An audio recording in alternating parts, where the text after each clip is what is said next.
العالمين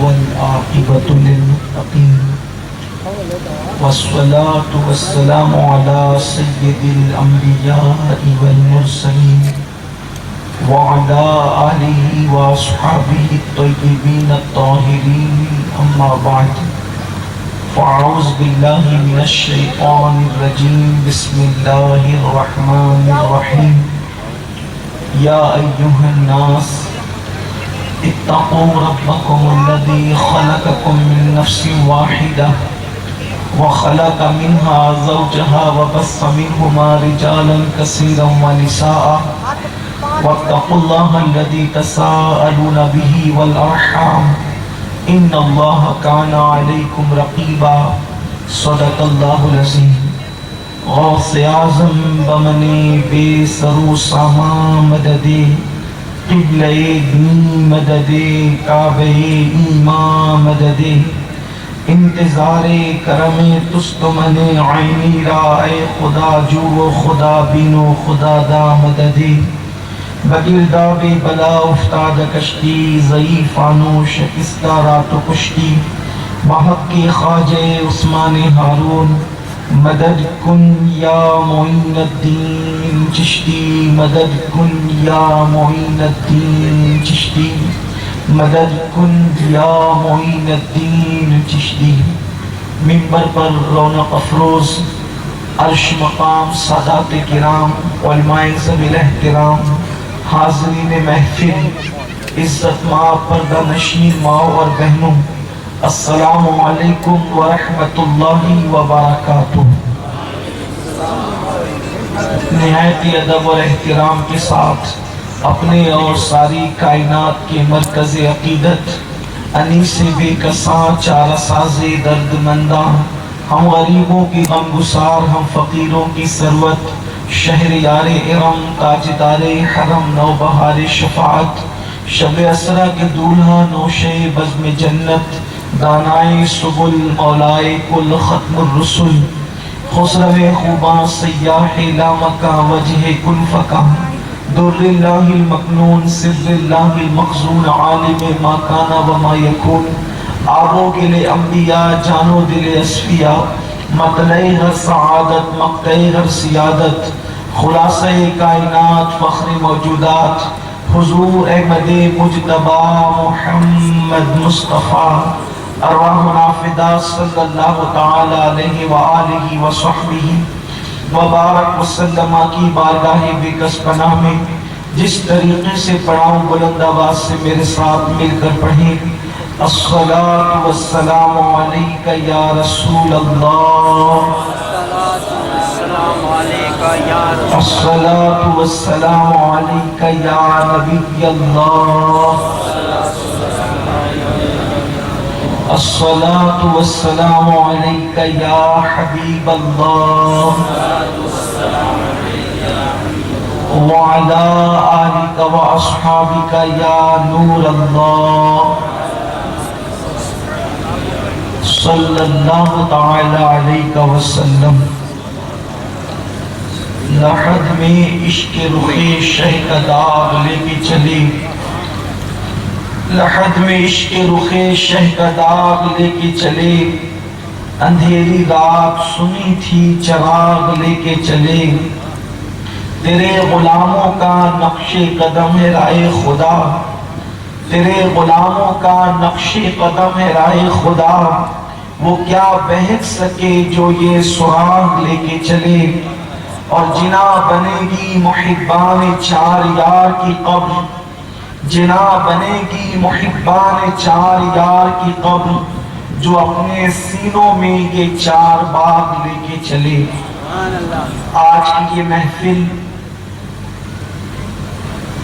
حاجی غلام حسین بھائی ان کے دو بیٹوں کی نکاح کی تقریب کے موقع پر انعقاد پذیر ہے اور یہ دونوں بچے بڑے خوش نصیب ہیں کہ نکاح سے پہلے اتنی بڑی تعداد میں سادات کرام اور علماء ذوی الاحترام ان کو دعا دینے کے لیے یہاں پر حاضر ہے۔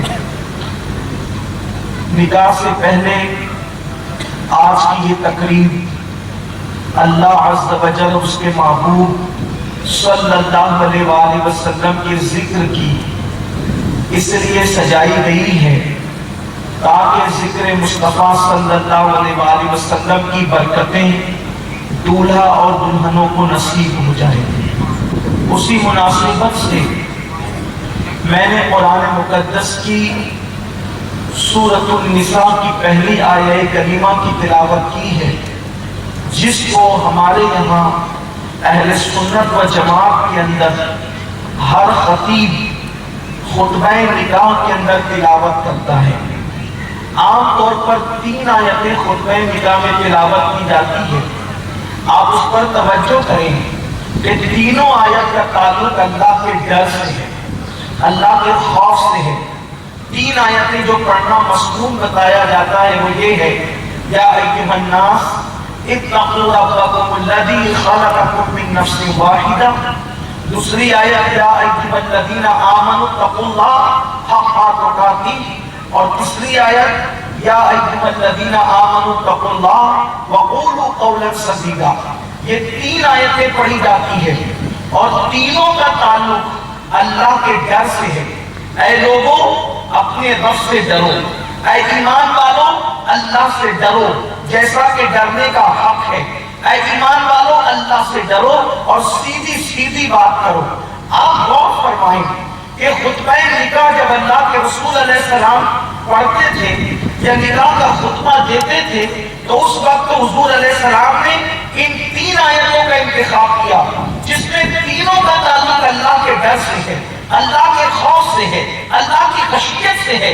حالانکہ نکاح کا موقع ہے، شادی بیاہ کا موقع ہے، نکاح کی فضیلت والی آیتیں بھی پڑھی جا سکتی تھی۔ اللہ کے حبیب علیہ السلام و تسلیم قرآن میں بہت سارے مقامات پر نکاح کی فضیلت میں آیتیں موجود ہیں۔ سورۃ النور میں موجود ہے، سورۃ النساء میں موجود ہے، اور بھی سورتوں کے اندر موجود ہے، لیکن اللہ کے رسول صلی اللہ علیہ وآلہ وسلم نے ان آیتوں کا انتخاب کرنے کی بجائے ان آیتوں کا انتخاب کیا جس میں اللہ کے ڈر کا ذکر ہے، اللہ کے خوف کا ذکر ہے، اللہ کی خشیت کا ذکر ہے۔ اور 3 آیتیں پڑھی میرے آقا علیہ السلام نے، گویا کہ اشارہ دیا جا رہا ہے 3 آیتیں پڑھی جا رہی ہے اللہ کے خوف سے متعلق۔ تو انسان کی زندگی کے بھی 3 دور ہے، ایک نکاح سے پہلے کا دور ہے، ایک نکاح کرتے وقت کا دور ہے، ایک نکاح کے بعد کا دور ہے۔ گویا کہ اشارہ دیا جا رہا ہے نکاح سے پہلے بھی اللہ سے ڈرتے رہنا، نکاح کرتے وقت بھی اللہ سے ڈرتے رہنا، اور نکاح کے بعد بھی اللہ سے ڈرتے رہنا۔ اب اللہ سے ڈرتے رہنے کا مطلب کیا ہے؟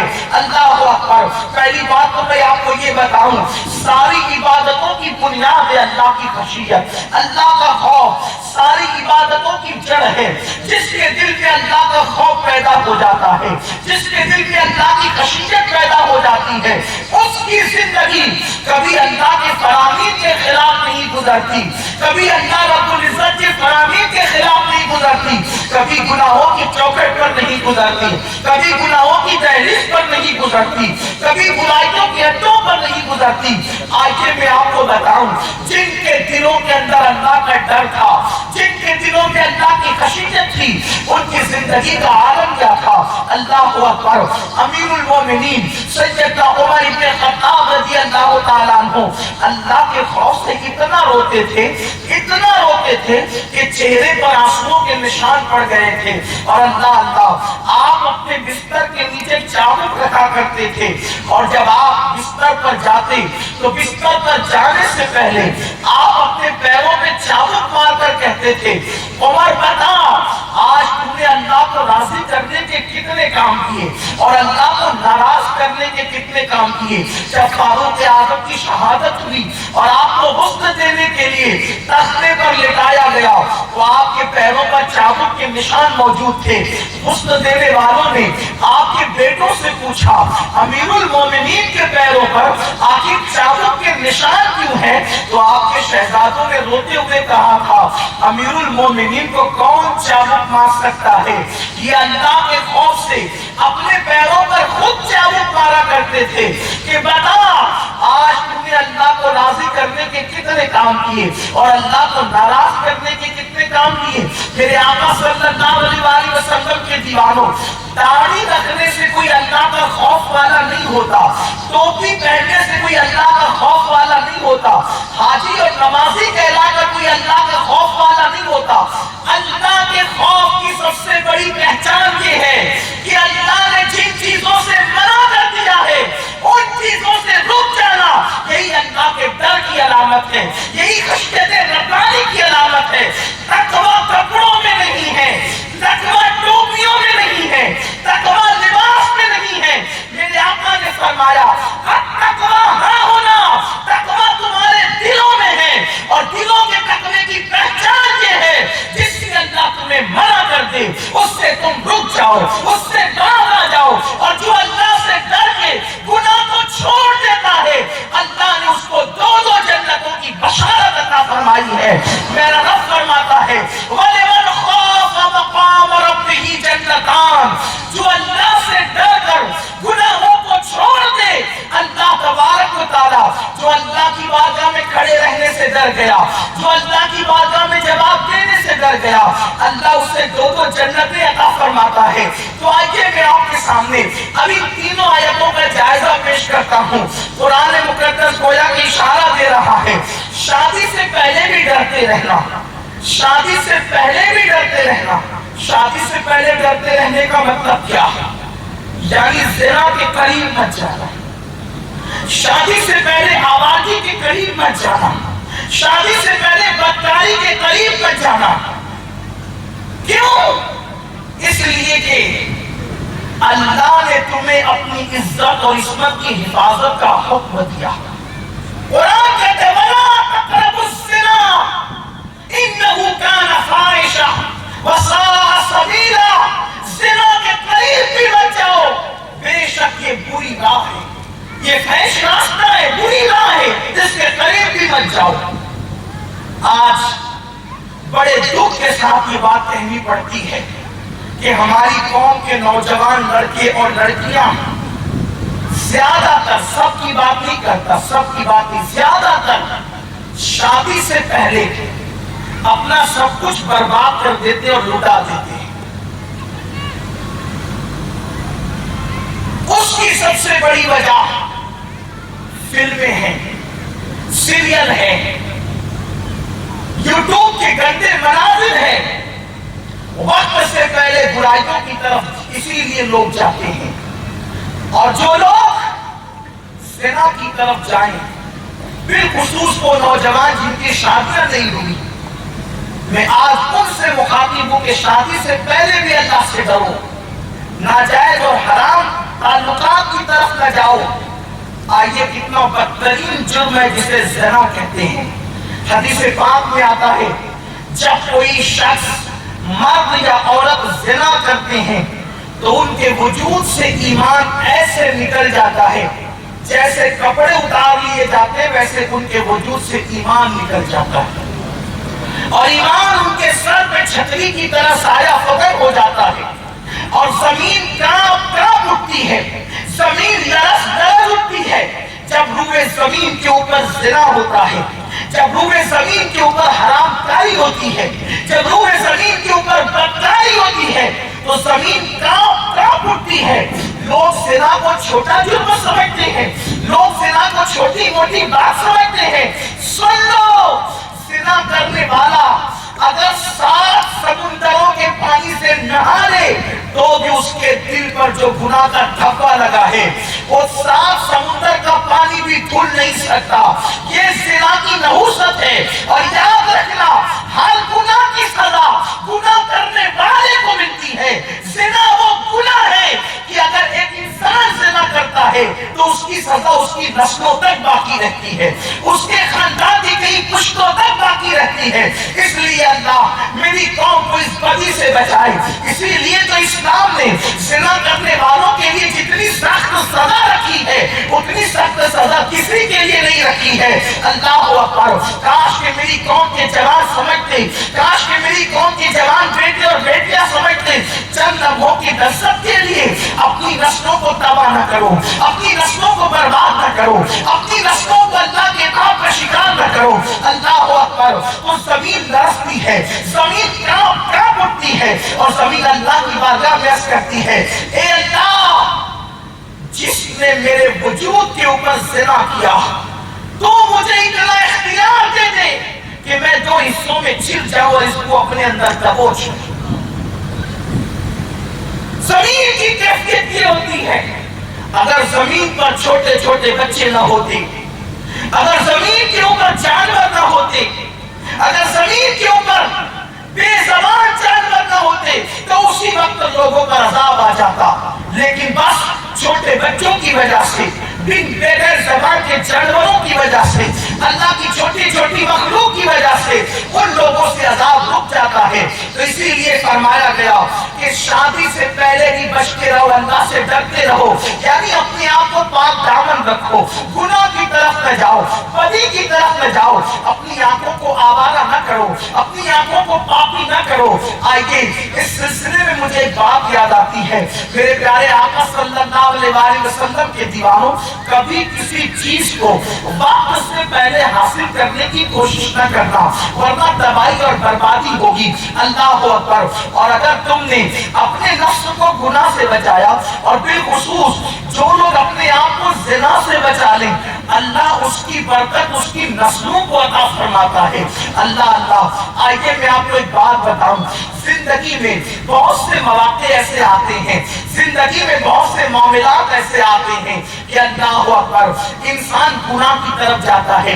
گناہ سے مراد، اب میں بار بار نام نہیں لوں گا، لیکن مجھے بھی اچھا نہیں لگتا، بچے بھی سنتے ہیں، خواتین بھی سنتی ہے، بار بار زنا کہنا مجھے بھی اچھا نہیں لگتا، لیکن بس بدی کہوں گا تو سمجھ جانا کہ میں کیا کہنا چاہتا ہوں۔ جو بدی کی طرف جاتا ہے، جو بدکاری کی طرف جاتا ہے، اس کی نسلیں تباہ ہو جاتی ہے، اور جو بدی اور بدکاری سے بچتا ہے اس کی نسلوں کو اس کی برکتیں ملتی ہے۔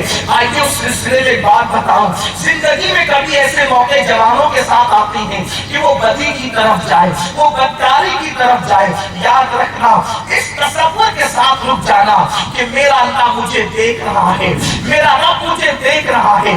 اے میری قوم کے جوانوں، پاک دامن رہو تو تمہاری نسلیں پاک دامن رہے گی، پاک دامن رہو تمہارے گھر کی عورتیں پاک دامن رہے گی۔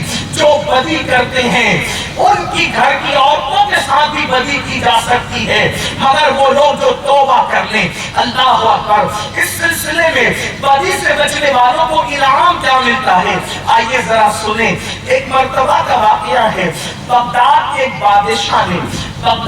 بادشاہ نے اس کی بیوی سے گفتگو کی، اور گفتگو کے درمیان دونوں میاں بیوی آپس میں بات کر رہے تھے، بادشاہ اور اس کی بیوی۔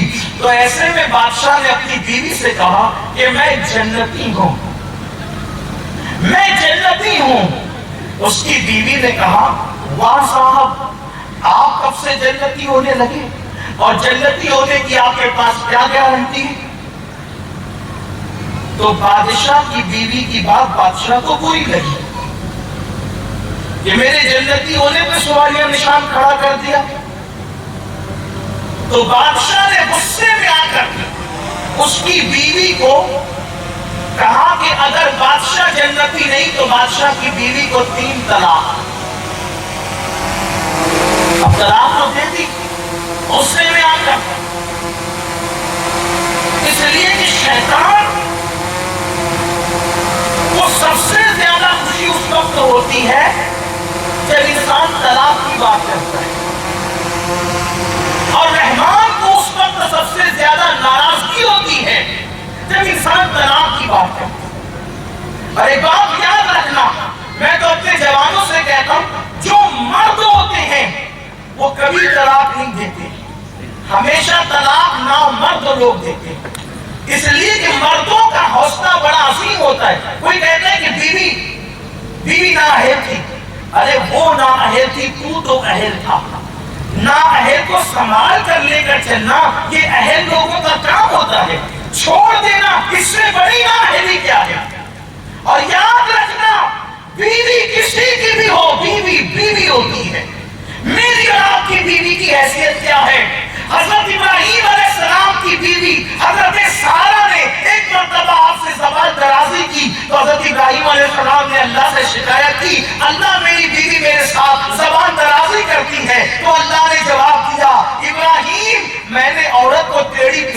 پیدا کیا ہے، یہ ٹیڑھی ہے، اس کے ساتھ نباہ کر لو، سیدھی کرنے کی کوشش مت کرنا ورنہ توڑ دو گے۔ جب نبی کو اللہ تسلی دے گا، نبی کی بیوی سے اچھی کس کی بیوی ہو سکتی، لیکن ان کی بیوی نے بھی زبان درازی کی۔ کچھ لوگ یہ سمجھتے ہیں کہ مردوں ہی کو حق ہے بات سنانے کا، غصہ کرنے کا، عورتوں کو کوئی حق ہی نہیں ہے۔ تو آپ بیوی بنا کر لائیں ہیں یا کنیز بنا کر لائیں، غلام بنا کر لائیں، کیا بنا کر لائیں؟ اگر بیوی بنا کر لائیں تو جیسے آپ کا دل ہے ویسے اس کا دل ہے، جیسے کبھی آپ سنا سکتے ہیں ویسے وہ بھی سنا سکتی ہے، جیسے کبھی آپ غصے میں آ سکتے وہ بھی غصے میں آ سکتی ہے، کیونکہ وہ بھی انسان ہے۔ اور اپنی بیویوں کو حق دو تاکہ وہ اپنے دل کی بات تمہارے پاس رکھ سکیں، وہ نہ رکھے گی تو کون رکھے گا؟ میں اس کی طرف ابھی نہیں آتا، لیکن اتنا ضرور کہتا ہوں کہ اللہ کو طلاق دینے والے بندے سخت ناپسند ہے۔ طلاق کی بات نہ کیا کرو، آج کل تو چھوٹی چھوٹی باتوں پہ لوگ طلاق دیتے ہیں، اللہ کو ناپسند ایسے بندے، اور جو اپنی بیوی پہ ظلم کرے ان کو طلاق دے دیں، اگر وہ پہاڑوں جیسی نیکیاں لائے تو بھی اللہ قیامت کے دن اس کی نیکیوں کو رد کر دے گا۔ اس لیے بیویوں پہ کبھی ظلم نہیں کرنا۔ تو بادشاہ نے کہا اگر میں جنتی نہیں تو بادشاہ کی بیوی کو 3 طلاق تو دے دیا۔ غصے میں آ کے بادشاہ کی بیوی بڑی خوبصورت تھی، بہت خوبصورت اس کی بیوی تھی، بے چین ہو گیا، بے قرار ہو گیا، شیطان نے تو بلوا دیا 3 طلاق۔ لیکن پھر پریشان ہوا، تو پریشان ہونے کے بعد بڑے بڑے علماء کو بادشاہ نے بلایا، اور بلانے کے بعد کہا بھائی بتاؤ میں نے ایسا ایسا کہہ دیا، طلاق ہوئی کہ نہیں ہوئی؟ وہ سارے علماء کہنے لگے بادشاہ سلامت، جنتی کون ہے جہنمی کون ہے اس کا فیصلہ دنیا میں نہیں کیا جا سکتا، اس کا فیصلہ تو آخرت میں ہوگا کہ جنت میں کون جائے گا اور کون نہیں جائے گا۔ اور جب تک آپ کا جنتی ہونا معلوم نہیں ہوگا تب تک آپ کی بیوی طلاق سے بچ نہیں سکتی۔ مسئلہ زیر غور ہے، اس لیے فتویٰ دینے میں جلدی نہیں کرتے، بات بہت ادھر ادھر کی ہوئی۔ ایسے میں کسی نے بادشاہ سے کہا بادشاہ ایک کام کرو، اس وقت زمانے میں بہت بڑا عالم ہے جسے دنیا امام الائمہ، سراج الامہ، کاشف الامہ، سیدنا نعمان بن ثابت، امام اعظم ابو حنیفہ کے نام سے جانتی ہے۔ کوئی مسئلہ ایسا نہیں ہے کہ جس کا حل ان کے پاس موجود نہ ہو، ان سے جا کر کے مسئلہ پوچھو۔ بادشاہ وقت نے امام اعظم کی بارگاہ کے اندر عرضی پیش کی۔ اس وقت امام اعظم کی عین جوانی کا عالم تھا۔ امام اعظم رضی اللہ تبارک و تعالیٰ عنہ بادشاہ کے دربار میں تشریف لائے، اور آنے کے بعد بادشاہ سے کہا بادشاہ یہ بتا تیری زندگی کا سب سے عجیب واقعہ کون سا ہے، تیری زندگی کا سب سے عجیب واقعہ کون سا ہے؟ بادشاہ نے کہا امام میری تو پوری زندگی عجیب ہے، پر میں عجیب سے عجیب واقعہ اپنی زندگی کا جو سب سے عجیب واقعہ وہ بیان کر۔ بادشاہ نے بیان کیا۔ اب بادشاہ کیا کہتا ہے سنو، اور جنتی لوگوں کی پہچان بھی سنو۔ اللہ اکبر۔ بادشاہ کہتا ہے امام میری شادی نہیں ہوئی تھی، جب میری شادی نہیں ہوئی تھی تو میری خالہ کی ایک لڑکی تھی جو بہت حسین و جمیل تھی، بہت خوبصورت تھی۔ اس لڑکی کو میں نے دیکھا اور اس سے میرے دل میں محبت اور پیار پیدا ہو گیا۔ جب میرے دل میں اس کی محبت پیدا ہو گئی تو میں چاہتا تھا کہ جب بھی موقع ملے گا اس سے اپنی نفسانی خواہش کو پورا کروں گا، یعنی اس کے ساتھ بدکاری کروں گا، اس کے ساتھ بدی کروں گا۔ یہ راز کسی کو معلوم نہ تھا، یہ راز کسی کو پتا نہ تھا، یہ راز صرف میری ایک بوڑھی کنیز جانتی تھی۔ جو میری بوڑھی کنیز کو یہ راز پتا تھا، ایک دن گھر کے سارے لوگ کہیں پر سفر میں گئے ہوئے تھے، اور ایسے میں میری خالہ کی بیٹی جس کو میں چاہتا تھا، جس سے میں پیار کرتا تھا، جس سے میں محبت کرتا تھا، وہ میرے گھر آ گئی، میرے محل میں آ گئی۔ تو میری بوڑھی کنیز نے کہا کہ اے بادشاہ، اے شہزادہ وقت، اس وقت بادشاہ نہیں بنا تھا کیونکہ ابھی میرا باپ زندہ تھا اور ابھی میں شہزادہ تھا۔ تو بوڑھی کنیز نے کہا شہزادہ صاحب، جس لڑکی سے آپ محبت کرتے ہیں وہ لڑکی آپ کے محل میں آئی ہے، آپ کے کمرے کے بالکل بازو میں رکی ہوئی ہے۔ بس کیا تھا، میں تڑپ گیا اور اپنی نفسانی خواہش پوری کرنے کے لیے، اپنے دل کی تمنا پوری کرنے کے لیے، یعنی اس لڑکی کے ساتھ بدی اور بدکاری کرنے کے لیے، جیسے ہی میں نے گھر کا دروازہ کھولا اور اس کے دروازے کی طرف بڑھا، فوراً میرے دل کے اندر خیال آیا، اے شہزادہ وقت، اپنی طاقت اور قوت کی بنیاد پر اللہ کی نافرمانی مت کر، اللہ تجھے دیکھ رہا ہے۔ اور ایک تاریخی جملہ یہاں ایک مفکر کا ہے، اے شہزادہ وقت، لذت کے لیے گناہ مت کر، لذت چلی جائے گی، گناہ نامے اعمال میں باقی رہ جائے گا۔ چند سیکنڈ کی لذت کے لیے اللہ کی نافرمانی نہ کر، اللہ کو ناراض نہ کر۔ وہ بادشاہ کہتا ہے شہزادی کا عالم تھا، جوانی اور شباب کا عالم تھا، جیسے میں لڑکی کے دروازے کی طرف بڑھنے لگا میرے دل میں خیال آیا اللہ دیکھ رہا ہے، میں اس لڑکی کی طرف بڑھنے کی بجائے میں فوراً مسجد کی طرف چلا گیا۔ رات کا اندھیرا تھا، رات کی تاریکی تھی، میں مسجد میں گیا اور مسجد میں جا کر میں پوری رات عبادت میں مصروف رہا، روتا رہا، اور جب صبح ہوئی فجر کی نماز پڑھ کر جب سورج اوپر چڑھ گیا تو تب میں اپنے محل کی طرف آیا۔ جب میں محل کی طرف آیا تو اسی بوڑھی کنیز نے مجھ سے کہا ارے کہاں چلے گئے تھے؟ وہ لڑکی تو واپس چلی گئی۔ پھر میں نے سجدہ شکر ادا کیا، اللہ تیرا بڑا کرم ہے کہ تو نے مجھے اتنے بڑے گناہ سے بچا لیا، اتنے بڑے پاپ سے بچا لیا۔ امام اعظم نے اسی دربار میں ارشاد فرمایا بادشاہ تیری بیوی پر طلاق واقع نہیں ہوئی، انشاءاللہ تم جنت میں جاؤ گے، اور ایک جنت نہیں بلکہ تمہیں دو جنتیں ملے گی۔ دوسرے علماء موجود تھے، کہنے لگے امام دلیل کے بغیر ہم نہیں مانیں گے، پہلے آپ کو دلیل پڑھنی پڑے گی۔ امام اعظم نے فرمایا میرا اللہ قرآن میں فرماتا ہے وَلِمَنْ خَافَ مَقَامَ رَبِّهِ جَنَّتَانِ، جو اللہ کی بارگاہ میں کھڑے ہونے سے ڈر گیا اور گناہ سے باز رہا، اللہ اس کو دو جنتیں عطا فرمائے گا۔ تو بادشاہ کو ایک جنت کا نہیں بلکہ دو جنت کا مالک ہے۔ جوانی آتی ہے چلی جانے کے لیے، جوانی آوارگی کے لیے نہیں ہے، جوانی عیاشی کے لیے نہیں ہے، جوانی منمانی کے لیے نہیں ہے، جوانی اپنے طور پر زندگی گزارنے کے لیے نہیں ہے۔ یاد رکھنا جوانی کے یہ خوبصورت لمحات ڈھل جائیں گے، جلدی سے ختم ہو جائیں گے۔ جوانی کو ڈھونڈو گے، جوانی کو آواز دو گے، جوانی کے لیے تڑپو گے، جوانی کے لیے ترسو گے، لیکن یہ جوانی ملے گی نہیں، اس لیے کہ جوانی ایک بار چلی جاتی ہے تو دوبارہ پھر نہیں جاتی۔ اور اللہ نے جوانی بدی کے لیے نہیں دی، بدکاری کے لیے نہیں دی، آوارگی کے لیے نہیں دی، اللہ نے جو جوانی دی ہے اپنی عبادت کے لیے دی ہے۔ اور سن لو دوسروں کے خوف سے گناہ چھوڑنے والوں، اگر لوگ دیکھ رہے ہوں، لوگ دیکھ رہے ہیں، لوگوں کے دیکھنے پہ ہم گناہ نہیں کرتے، اور اللہ دیکھ رہا ہے، اللہ دیکھ رہا ہے اور اس کے دیکھنے پہ گناہ کرتے ہیں۔ تو اللہ کیا کہتا ہے اے میرے بندے جتنی عزت تو نے پبلک کو دی اتنی عزت بھی تو نے اپنے اللہ کی نہیں کی۔ سوچو اس جتنی عزت تو نے اپنی پبلک کو، اپنی عوام کو دی، بولو مجھے بتاؤ کیا کوئی پبلک پلیس پر جا کر کے بدی کرے گا؟ نہیں کرے گا۔ کیوں؟ اس لیے کہ پبلک دیکھ رہی ہے کس قدر نادان ہے میری قوم۔ پبلک دیکھے تو گناہ نہیں کرتے، اور اللہ تو اکیلے میں بھی دیکھ رہا ہے، تنہائی میں بھی دیکھ رہا ہے، گاؤں میں بھی دیکھ رہا ہے، لاجوں میں بھی دیکھ رہا ہے، کمروں میں بھی دیکھ رہا ہے، ہر جگہ میرا اللہ دیکھ رہا ہے۔ اس لیے خطبے میں 3 آیت پڑھی جاتی ہے۔ پہلی آیت سے اشارہ ہے شادی سے پہلے بھی اللہ سے ڈرتے رہنا، یعنی پاک دامن رہنا، پاک دامنی میں زندگی گزارنا۔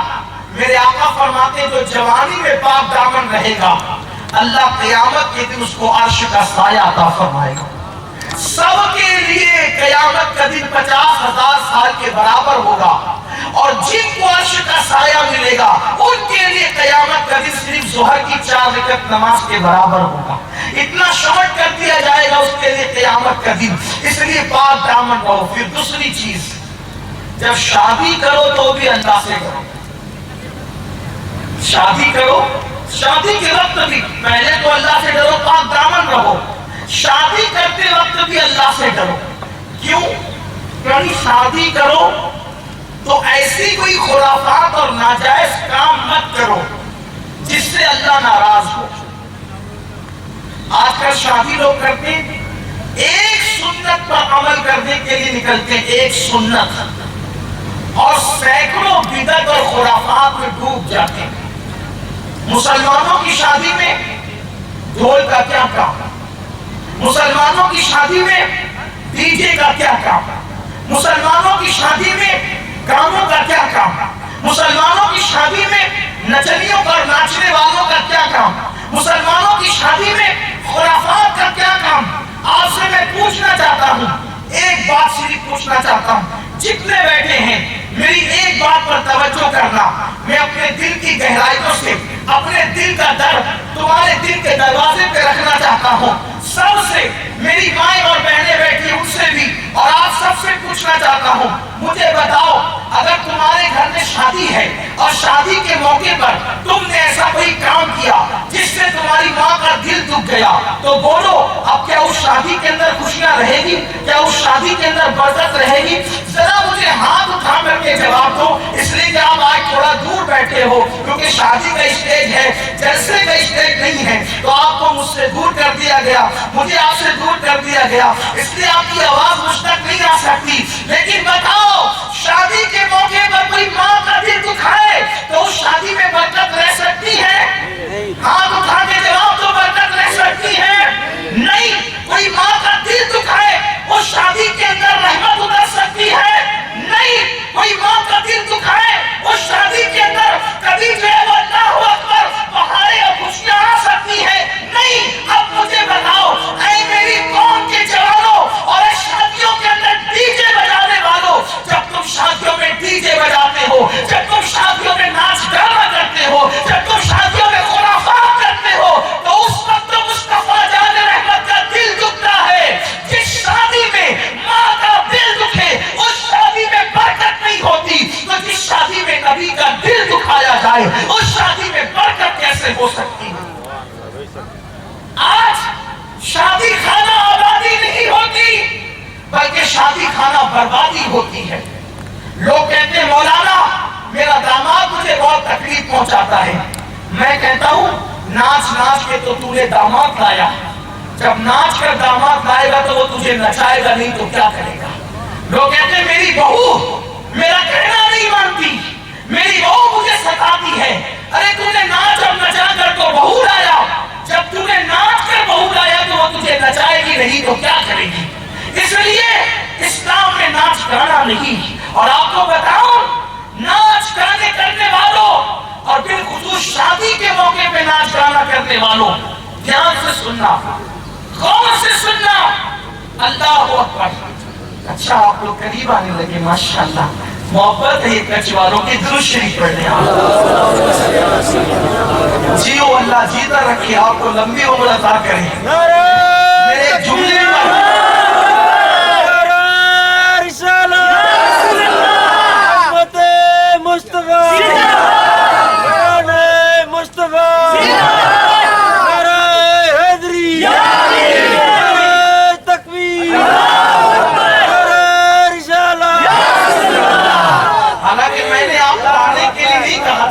لیکن یہ آپ کی محبت ہے کہ میرے جملے میں لوگ کرسیوں کے لیے لڑتے ہیں، کیا محبت ہے کچھ والوں کی کرسیاں چھوڑ کر زمین پر آنا؟ نعرہ تکبیر، نعرہ رسالت، نعرہ حیدری۔ آج دل کی گہرائیوں سے دعا دیتا ہوں کچھ والوں، تم نے میری ایک زبان پر جو ہے وہ کرسیاں چھوڑ دی، اللہ قیامت کا دن جو 50,000 سال کے برابر ہے اس دن اللہ تمہیں کھڑے رہنے سے بچا لے، اور اللہ کی چادر تقدیر کا سایہ سب کو نصیب کرے، اللہ مصطفیٰ جان رحمت کی چادر کا سایہ نصیب کرے۔ حالانکہ میرے کہنے کا قطعی مطلب یہ نہ تھا کہ آپ اپنی جگہ سے آ جائیں، لیکن محبت والوں کی محبتیں کچھ اور ہی ہوا کرتی ہے۔ ایک بار درود شریف پڑھ لے تو گفتگو آگے بڑھتی ہے۔ اللہم صلی علی سیدنا و مولانا محمد معدن الجود والکرم والہ الکرام وابنہ الکریم و امتہ الکریمہ یا اکرم الاکرمین وبارک وسلم صلاۃ و سلام علیک یا رسول اللہ. تو حضرت یہ کر رہا تھا. اب دیکھو اگر شادی کے موقع پر تم نے ناچ رکھا، گانا رکھا، کوئی خرافات رکھے، تو اب جتنے لوگ اس گانے کو سنیں گے، جتنے لوگ اس ناچ میں شریک رہیں گے، سب کو تو گناہ ملے گا، لیکن سب کے برابر اس کو گناہ ملے گا جس کے گھر کی شادی کے اندر ناچ ہو رہا تھا. اب آپ مجھے بتاؤ، ایک انسان ایک گناہ کی سزا، ایک انسان ایک گناہ کی سزا اگر اللہ سارے انسانوں پہ ڈال دے تو سارے انسان مل کر بھی ایک انسان کے گناہ کی سزا کو برداشت نہیں کر سکتے. پوری قوم کے گناہوں کا وبال جس شادی گھر کے ذمہ دار پر ہوگا، بتاؤ وہ کیسے برداشت کرے گا. اس موقع پر میں اپنی بہنوں سے بھی کہتا ہوں، عورتیں نہیں مانتی، عورتیں کہتی نہیں مولانا بیٹے کی شادی ہے، بیٹی کی شادی ہے، دل کے ارمان تو نکالنے دو، یعنی ہمیں بھی ناچ لینے دو، ہمیں بھی نچا لینے دو. مجھے بتاؤ، جس نبی نے پتھر کھا کر اللہ کا دین ہمارے گھروں تک پہنچایا، جس نبی نے طائف کی وادیوں کے اندر پتھر کھائے اور اللہ کا دین ہمارے گھر تک پہنچایا، جو نبی 3 سال تک کے شعب ابی طالب میں قید رہے اور اللہ کا دین ہم تک پہنچایا، اس نبی کے دل کا تمہیں کوئی خیال نہیں؟ مجھے بتاؤ، ہم زمین میں دھس چکے ہوتے، ہم پر پتھر برس چکے ہوتے، کب سے ہمارے چہرے بدل چکے ہوتے. یہ مصطفیٰ جان رحمت کی رحمت ہے کہ ان کے وجود ناس کے صدقے ہم گناہ کر رہے ہیں اور ہم پر عذاب نہیں آتا، ہم محفوظ ہیں مصطفیٰ جان رحمت کے صدقے میں. ان کے دل کا تو خیال کرو، سب کے دل کا خیال کرنے والوں اپنے نبی کے دل کا خیال کرو. شادی اور بھی طرح سے کی جا سکتی ہے، میلاد کرو، خوشیوں کا اظہار کرو، غریبوں کو کھانا کھلاؤ، حرام کام کرنا کوئی ضروری ہے. اور سن لو، جہاں حرام ہے وہاں برکت نہیں ہے. دیکھو 2 چیزیں دل میں یاد رکھنا، حرام میں برکت نہیں ہے اور حرام سے برکت نہیں ہے. توجہ آپ کی، سمجھو آسانی سے، حرام میں برکت نہیں، حرام سے برکت نہیں. کتے حرام ہے، سور حرام ہے، بولو کیا کسی کے دروازے پہ بندے ہوئے ملتے ہیں؟ ملتے ہیں؟ بولو نہیں ملتے. کیوں؟ ایک تو حرام ہے، اس میں برکت نہیں، یعنی اتنی تعداد میں ہے ہی نہیں کہ وہ ہر دروازے میں بندے رہیں. اور اگر کوئی باندھ بھی دے تو اس کے باندھنے کی وجہ سے برکت نہیں ہوگی، نہ اس میں برکت ہے نہ اس سے برکت ہے. لیکن بکری آپ کو اکثر دروازوں میں بندھی ہوئی ملے گی. کیوں؟ اس لیے کہ حلال ہے. بکری میں بھی برکت ہے اور بکری سے بھی برکت ہے. اکثر غریب لوگ بکریاں بیچ کر کے بچوں کی شادی کر لیتے ہیں. وہ اس میں برکت ہے کہ نہیں؟ اس میں بھی برکت، اس سے بھی برکت. دروازے میں باندھنے میں کوئی پرابلم نہیں ہے، اس کی برکت ہے. بلکہ آقا فرماتے ہیں بکری بڑی بھولی والی جانور ہے، جنتی جانور کا نام بکری ہے. حضور علیہ السلام بکری کے وجود پر ہاتھ پھیرا کرتے تھے. حالانکہ یہ حدیث ضعیف ہے لیکن 12 حدیث ہے اور فضائل اعمال میں ضعیف حدیث مقبول ہے. اور آقا علیہ السلام نے فرمایا قیامت کے قریب سب سے بہترین مال بکری ہوگی اور لوگ بکری پالیں گے اور اپنا ایمان بچانے کے لیے لوگ اپنی بکری کو لے کر پہاڑوں پر چلے جائیں گے تو ان کا ایمان محفوظ ہو جائے گا. یعنی ایمان بچانے کے لیے بکری اور پہاڑ اور جنگل کا ذکر کیا گیا. بولو بکری کتنی بابرکت شے ہے، کتنی بابرکت چیز ہے کہ حضور علیہ السلام نے ذکر کیا. یعنی بکری چراتا رہے گا، جنگل میں پڑا رہے گا اور بکری کے دودھ پر گزارا کرتا رہے گا. تو حلال میں بھی برکت ہے اور حلال سے بھی برکت ہے. اسی لیے کبھی آپ نے اخبار میں نہیں دیکھا ہوگا، کبھی نیوز چینل پہ نہیں سنا ہوگا کہ اس سال مسلمان کو قربانی نہیں کریں گے کیونکہ بکریوں کا شارٹیج چل رہا ہے، اس لیے کبھی قربانی نہیں ہوگی. بولو کسی سال کبھی یہ خبر آئی، کبھی یہ سنا؟ حلال میں اتنی برکت ہے کہ کروڑوں کی تعداد میں کٹتی ہے پھر بھی کم نہیں ہوتی. اس میں بھی برکت ہے، اس سے بھی برکت ہے. اور آسان زبان میں سمجھ لو، حرام میں برکت نہیں، حرام سے برکت نہیں. اللہ اکبر. اسی لیے آپ دیکھیں، آپ اپنی محفلوں میں، آپ اپنے جلسوں میں سیدوں کو بلاتے ہیں، حسن اور حسین کی اولاد کو بلاتے ہیں.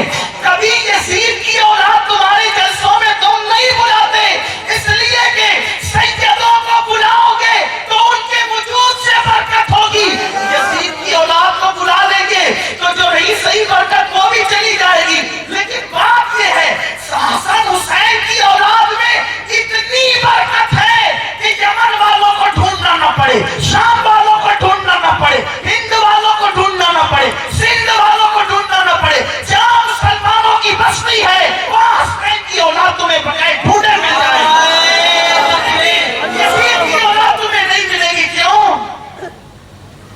لیے کہ نہ اس میں برکت نہ اس سے برکت.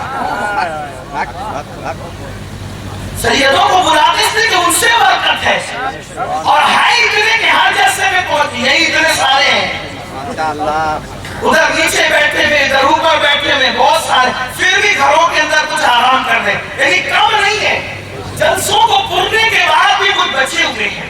اتنے ہیں, اتنی کثرت سے ہیں, لیکن یزید کی اولاد ہے ہی نہیں. اس لیے کہ قدرت جس پہ بینڈ لگا دی پھر اس کو کوئی آگے چلا نہیں سکتا. تو حرام میں برکت نہیں اور حرام سے برکت نہیں. اتنی بات سمجھ میں آ گئی؟ تو بتاؤ کہ گانا حرام ہے کہ نہیں؟ ڈھول حرام ہے کہ نہیں؟ ڈی جے حرام ہے کہ نہیں؟ اور اس سے دل دکھتا ہے مصطفیٰ جان رحمت کا.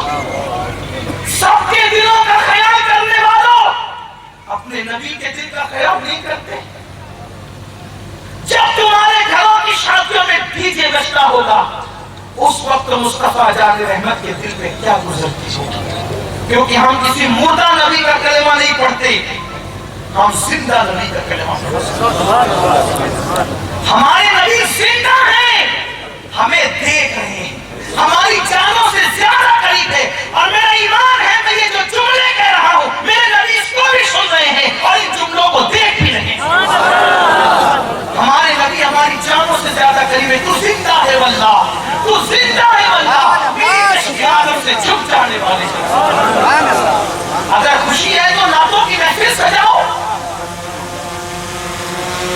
کیوں ڈیجوں سے نچنیوں کو بلا کر کے نچواتے ہو, حرام کام کر کے حضور کا دل دکھاتے ہو؟ سنو, اللہ کے رسول صلی اللہ علیہ وسلم نے فرمایا, حضرت عبداللہ ابن مسعود سے, اے ابن مسعود, اے عبداللہ ابن مسعود, میری امت کے کچھ لوگ ہوں گے, میری امت کے کچھ لوگ ہوں گے, جب ان کو قبر میں رکھا جائے گا تو ان کے چہرے اچھے بھلے ہوں گے, اور جب وہ قبروں سے اٹھائے جائیں گے تو یا تو ان کے چہرے سور کی طرح ہوں گے یا تو بندر کی طرح. قیامت کے دن چہرے سور اور بندر کی طرح ہوں گے. عبداللہ ابن مسعود نے پوچھا, یا رسول اللہ, کیا وہ مسلمان نہیں ہوں گے جن کے چہرے سور اور بندر کی طرح ہوں گے؟ کیا وہ اللہ کو رب نہیں مانتے ہوں گے؟ کیا وہ قرآن کو اللہ کی کتاب نہیں مانتے ہوں گے؟ کیا وہ آپ کو اللہ کا رسول نہیں مانتے ہوں گے؟ حضور علیہ السلام نے فرمایا, ابن مسعود, وہ اللہ کو رب بھی مانیں گے, قرآن کو اللہ کی کتاب بھی مانیں گے, محمد عربی کو اللہ کا آخری رسول بھی مانیں گے, پھر بھی جب وہ قیامت کے دن اٹھیں گے تو ان کے چہرے سور اور بندر کی طرح ہوں گے. ہم تو ساری چیز کافروں پر ہی ڈالنا چاہتے ہیں نا, یہ تو کافروں کے لیے, یہ تو کافروں کے لیے, یہ تو ارے سب کافروں پہ ڈال دو گے. عبداللہ ابن مسعود پر اللہ رحمتیں فرمائے, انہوں نے کھول کے پوچھ لیا کہ قیامت کے دن جن کے چہرے سور اور بندر کی طرح ہوں گے وہ کافر نہیں ہوں گے, وہ مسلمان ہوں گے. پوچھا, حضور ان کا قصور کیا ہوگا, ان کا قصور کیا ہوگا, ان کا گناہ کیا ہوگا؟ آقا فرماتے ہیں ان کے دو گناہ ہوں گے, دو گناہ. ایک تو وہ شراب کا نام بدل بدل کر پیئیں گے, ایک تو وہ شراب کا نام بدل بدل کر پیئیں گے, دوسرے وہ گانے اور میوزک کثرت کے ساتھ سنیں گے. اس لیے اللہ قیامت میں ان کے چہرے سور اور بندر کی طرح کر دے گا. آج ہماری قوم کو آخرت کا خیال نہیں. دیکھو اللہ نے دولت دیا ہے, پیسہ دیا ہے, جو چاہو کرو, لیکن ایک دن اللہ کی عدالت ہے. جو اللہ دینا جانتا ہے وہ اللہ چھیننا بھی جانتا ہے. جب اللہ کی دی ہوئی دولت پر تم آبادی کرو گے, عیاشی کرو گے, حرام کام کرو گے تو میرا اللہ چھین بھی سکتا ہے. وہ بہت غیرت والا ہے, بہت غیرت. آج مغلوں کی اولاد کہاں ہے, مغل بادشاہوں کی اولاد کہاں ہے, تمہیں پتا ہے کہاں ہے مغلوں کی اولاد؟ کوئی ٹھیلا ڈھکیل رہا ہے, کوئی چائے بیچ رہا ہے, یہ مغلوں کی اولاد کا حال ہے. جن مغلوں نے صدیوں تک ہندوستان پہ حکومت کی, آج ان کی اولاد کٹورا لے کر دین کیوں مانگ رہی ہے؟ کیونکہ اللہ نے جب ان کو نوازا تھا تو انہوں نے اللہ کی فرما برداری کرنے کی بجائے اکثر مغل بادشاہوں نے اللہ کی نافرمانی کی تھی. ایک ایک مغل کے محل کے اندر کئی کئی عورتیں رکھی جاتی تھی, ان کے ساتھ مجرے ہوتے تھے, ان کے ساتھ بدکاریاں ہوتی تھی. اس لیے یاد رکھنا, اللہ نے عزت دی, اس کا کبھی غلط استعمال نہیں کرنا. اللہ نے ڈگری دی اس کا کبھی غلط استعمال نہیں کرنا، اللہ نے جوانی دی اس کا کبھی غلط استعمال نہیں کرنا، اللہ نے عمر دی اس کا کبھی غلط استعمال نہیں کرنا، اللہ نے دولت دی اس کا کبھی غلط استعمال نہیں کرنا۔ دیا کس نے؟ اللہ نے دیا ہے، اور اللہ کی دولت لے کر، اللہ کی دی ہوئی عمر لے کر، اللہ کی دی ہوئی جوانی لے کر، اللہ کی دی ہوئی قوت لے کر اسی کی نافرمانی کر رہے ہو، اسی کو ناراض کر رہے ہو، اسی کے فراہمی کو پیٹ کے پیچھے ڈالے ہوئے ہو۔ آپ کو نہیں پتا کہاں ہے فرعون؟ فرعون جیسا دولت مند جو اتنا بڑا بادشاہ تھا، جس نے صدیوں تک حکومت کی، آج ایک میوزیم کے اندر اس کی لاش ننگی پڑی ہوئی ہے، نہ اس کو قبر نصیب ہے، نہ اس کو کفن نصیب ہے۔ فرعون کی لاش پکار پکار کر ہمیں دعوت عبرت دے رہی ہے۔ اے دولت کی بنیاد پہ اللہ کی نافرمانی کرنے والوں، اے دولت کی بنیاد پر عیاشوں کے اڈے تعمیر کرنے والوں، ذرا میرا انجام بھی دیکھ لو، ذرا میرے انجام پر بھی نظر کرو کہ اللہ اکبر، میں نے اللہ کی نافرمانی کی تو ہو کیا گیا۔ اس لیے میں اپنے جوانوں سے کہتا ہوں، جب خود کی شادی کرنا تب بھی، اپنی اولاد کی شادی کرنا تب بھی، اپنے بوڑھوں سے کہتا ہوں اپنے پوتے اپنے نواسیوں کی شادی کرو تو تب بھی اتنا خیال کرنا کہ اس شادی میں میرے نبی کا دل نہ دکھے، اس شادی میں میرے رسول کا دل نہ دکھے۔ یاد رکھنا، ورنہ میرے آقا منہ پھیر لیں گے، اور اگر انہوں نے منہ پھیر لیا تو پھر اللہ کی رحمت منہ پھیر لے گی۔ اگر آپ یہ کہتے ہیں کہ سید صاحب نہیں، ہمارے نبی تو بڑے کریم ہیں، وہ ہم سے منہ نہیں پھیریں گے، تو میں آپ کا ہاتھ جوڑ کر کے میں آپ کے سامنے دو مثال پیش کرتا ہوں۔ وہ جس سے محبت کرتے ہیں اس سے غیرت بھی زیادہ کرتے ہیں، ان کو جس سے پیار ہوتا ہے اس سے غیرت بھی زیادہ کرتے ہیں۔ کیوں؟ اس لیے کہ دشمن تو ہوتا ہی دل دکھانے کے لیے، دشمن ہوتا ہی دل دکھانے کے لیے، جو اپنا ہوتا ہے نا اس کی چھوٹی سی غلطی بھی دل کو ٹھیس پہنچاتی ہے۔ پڑوسی کا بچہ آپ کو چڑھا کر بھاگ جائے، پڑوسی کا بچہ آپ کو چڑھا کر بھاگ جائے، آپ کو اتنی تکلیف نہیں ہوگی، اور آپ کے بچے کو آپ کے بیٹا ذرا پانی پلا تو ہو گیا، بس تمہیں پانی کی پیاس ہی لگتی ہے، ایک ہی جملہ تمہیں نشکر کی طرح لگے گا۔ کیوں؟ اپنا ہے۔ آؤ، جگر مراد آبادی نے کہا تھا، نازک ہے بڑی غیرت سلطان مدینہ، نازک ہے بہت غیرت سلطان مدینہ۔ حضور کی غیرت بہت نازک ہے۔ آپ یہ کہتے ہیں نا حضور کی امتی، حضور کے عاشق ہے، حضور ہم سے منہ نہیں پھیریں گے۔ آئیے دو باتیں کہنا چاہتا ہوں، دل تھام کے سن لیں، کچھ یاد رہے نہ رہے یہ ضرور یاد کر لینا۔ پہلی چیز، اگر حضور نے منہ پھیر لیا کہیں کے نہیں رہو، اور حضور جلدی سے منہ پھیر لیتے اپنوں سے، چھوٹی چھوٹی غلطی بھی حضور کو بہت تکلیف پہنچاتی۔ روایتوں میں آتا ہے ایک صحابی سونے کی انگوٹھی پہن کر آئے۔ اب صحابی کا مطلب کیا؟ اس کو میں واضح کروں تو پوری تقریر اسی پہ ہو، لیکن ایک چھوٹی بات کہتا ہوں آسانی سے سمجھ میں آنے والی۔ اللہ کی زمین پر نبیوں کے بعد سب سے بڑا مرتبہ اگر کسی انسانوں میں کسی کا ہے تو وہ صحابہ کا ہے۔ جس کو صحابی کہہ دیا مطلب اب نبیوں کے بعد سب سے بڑا مرتبہ انہی کا ہے، یہ ہے صحابی۔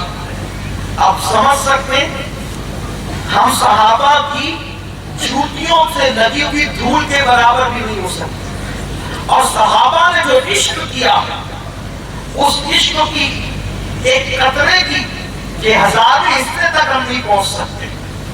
کیوں؟ آج ہم نبی کے لیے گناہ نہیں چھوڑ سکتے۔ صحابہ نے اپنے باپ کو چھوڑا نبی کے لیے، اپنی ماں کو چھوڑا، مکے جیسے وطن کو چھوڑا۔ ہم تو کچھ بھی چھوڑنے کو تیار نہیں اور عاشق رسول ہے۔ لوگوں سے کہتے ہیں یار داڑھی مڑانا چھوڑ دو، کہا نہیں مولانا جام دے سکتے ہیں، داڑھی مڑانا نہیں چھوڑ سکتے۔ ارے گانا سننا چھوڑ دے، کہا نہیں حضرت ٹائم پاس کے لیے تو تھوڑا کرنا پڑتا ہے۔ کیا کیا نبی کے لیے؟ کس منہ سے ان سے شفاعت کی بھیک مانگو، کس منہ سے ان کے آستانے پر جاؤ، کس منہ سے ان سے جنت کا سوال کرو گے؟ صحابہ نے سب چھوڑا حضور کے لیے۔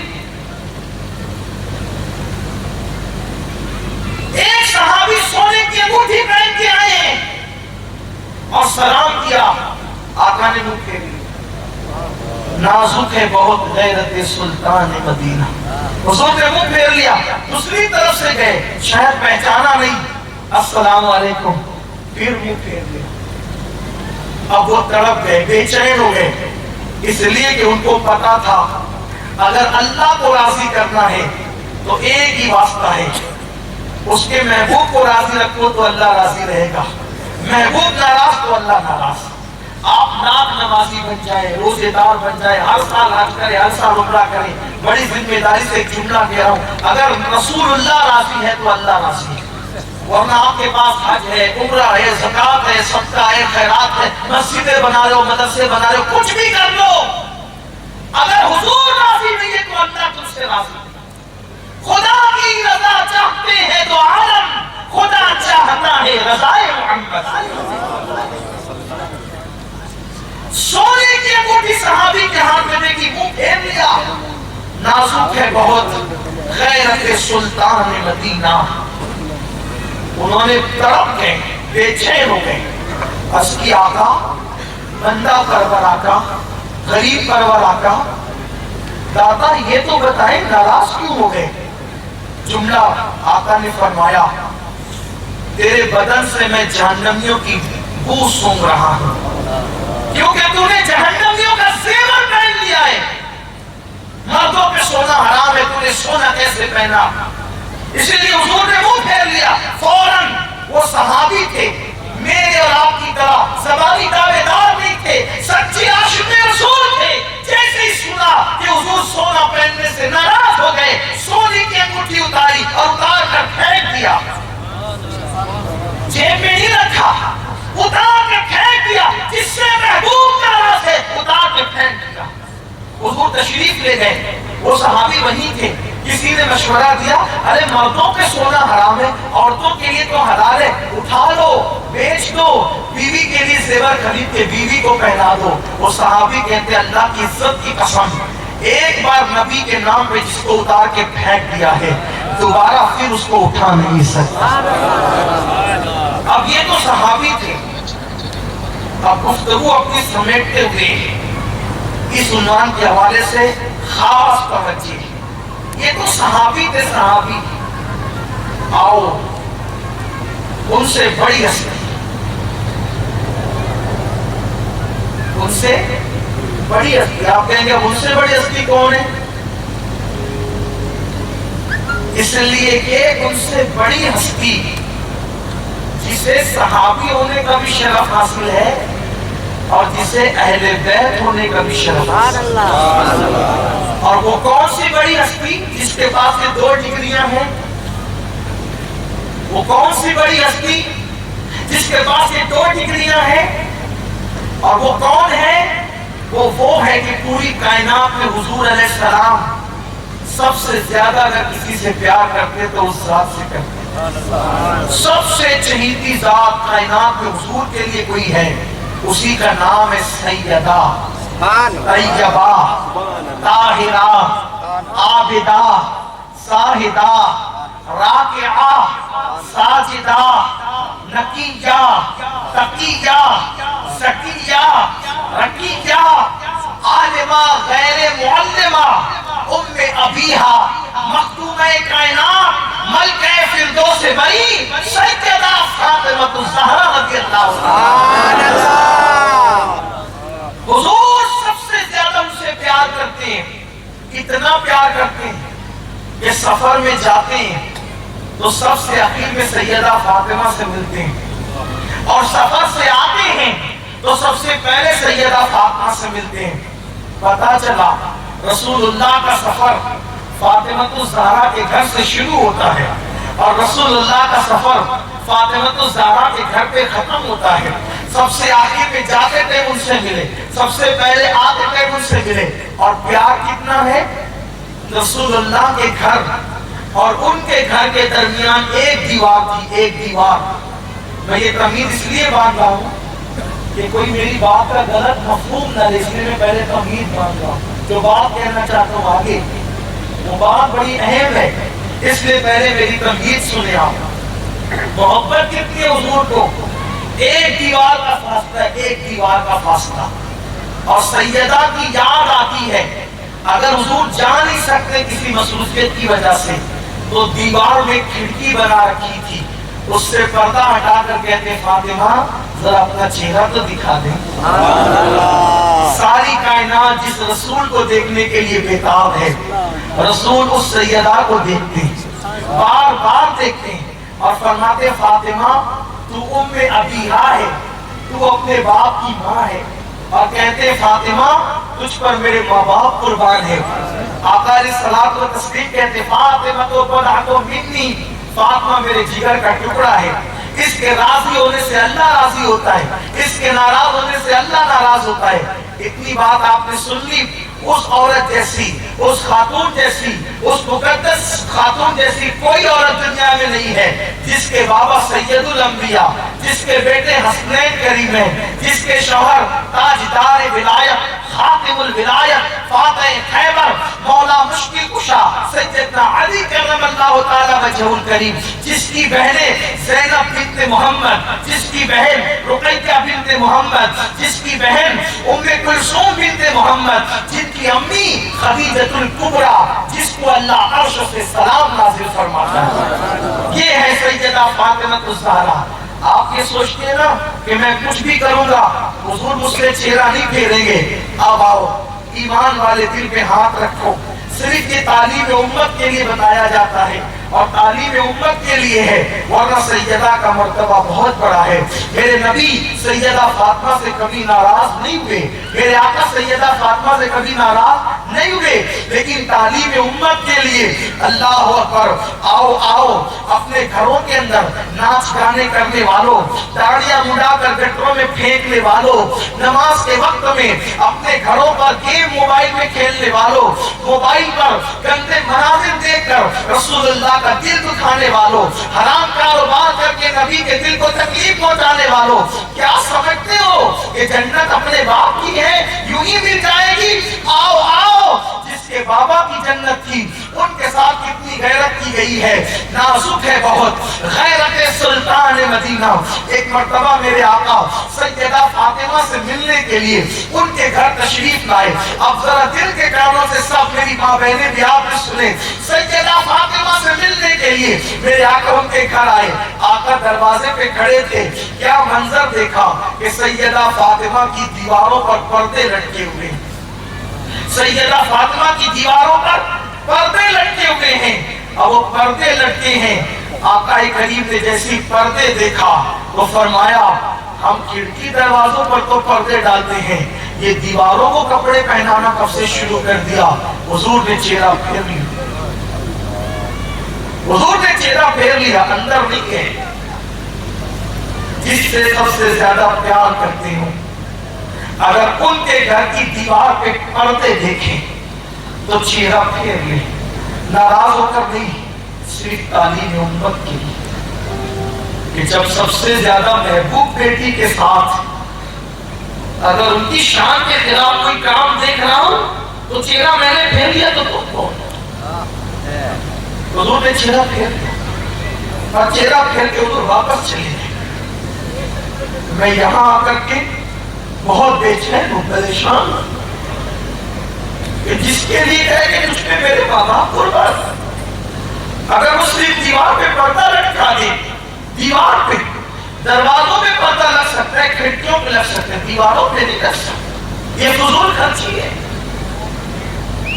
لٹکا دیا پردہ, لٹکا دیا پردہ, دیوار پر حضور نے چہرہ پھیرا, منہ پھیرا, واپس چلے گئے. سیدہ کو خبر ہوئی کہ دیواروں کے پردے دیکھ کے بابا واپس چلے گئے. اسی وقت سیدہ نے پردے نوچ کیے, پھاڑ کے پھینک دیے, جس کی وجہ سے میرے بابا چلے گئے واپس, وہ میرے دیواروں پر کیسے لٹک سکتے ہیں؟ اب یہاں پر پہنچ کر مجھے اپنا خیال آتا ہے کہ کہاں وہ ذات جو سب سے پیاری ہو, اس کی دیواروں پر مزاج کے خلاف پردے دیکھیں تو وہ چہرہ پھیر کے واپس چلے جائیں. اگر ہماری قبر میں حضور آئیں, ہماری قبر میں حضور آئیں, اور کب آئیں؟ جب سب سے زیادہ ضرورت حضور کی ہو.